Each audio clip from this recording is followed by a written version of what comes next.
Gun ಹಿಡ್ಕೊಂಡು ಸಿಎಂಗೆ ಹಾರ ಹಾಕಿದ ವಿಚಾರಕ್ಕೆ ಸಂಬಂಧಪಟ್ಟಂತೆ ಚಿಕ್ಕಪೇಟೆ ಮಾಜಿ ಶಾಸಕ ಆರ್.ವಿ. ದೇವರಾಜ್ ಪ್ರತಿಕ್ರಿಯಿಸಿದ್ದಾರೆ. ಗನ್ ತಂದಿದ್ದು ತಪ್ಪು, ನಾನು ಒಪ್ಕೊಳ್ತೇನೆ. ಆದರೆ ಆತನನ್ನ ನಾನೇ ಮೇಲೆ ಕರೆದಿದ್ದು. ರಿಯಾಜ್ ಸಿದ್ದಾಪುರ ಭಾಗದಲ್ಲಿ ತುಂಬಾ ಪ್ರಸಿದ್ಧ, ಆತ ಸಾಕಷ್ಟು ಕೆಲಸ ಮಾಡಿದ್ದಾನೆ ಅಂತ ಚಿಕ್ಕಪೇಟೆ ಮಾಜಿ ಶಾಸಕ ಆರ್.ವಿ. ದೇವರಾಜ್ ಹೇಳಿಕೆ ಕೊಟ್ಟಿದ್ದಾರೆ.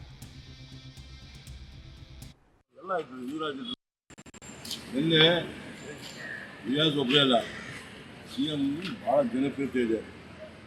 ಅವ್ರು ಕೊಟ್ಟಂಥ ಐದು ಕಾರ್ಯಕ್ರಮಗಳ ಬಗ್ಗೆ ಜನರಿಗೆ ಭಾಳ ಪ್ರೀತಿ ವಿಶ್ವಾಸ ಇದೆ. ಅದರಲ್ಲೂ ರಿಯಾಜ್ ಅನ್ನೋನು ಆ ಕಾರ್ಯಕ್ರಮ ಮಾಡೋದು ಸಂಸ್ಕೃತಿ ಸಿದ್ದಾಪುರ ಓಡಾಡಿ ಎಲ್ಲ ಕಾರ್ಯಕ್ರಮವನ್ನು ಎಂಟ್ರಿ ಮಾಡಿದ್ದಾರೆ, ಎಲ್ಲ ಹೊಂದಾಣಿಕೆ ಮಾಡಿದ್ದಾರೆ. ಆಮೇಲೆ ನೀವು ರಿಯಾಜ್ ಬಗ್ಗೆ ಕೇಳ್ಬೋದು. ಅವ್ರು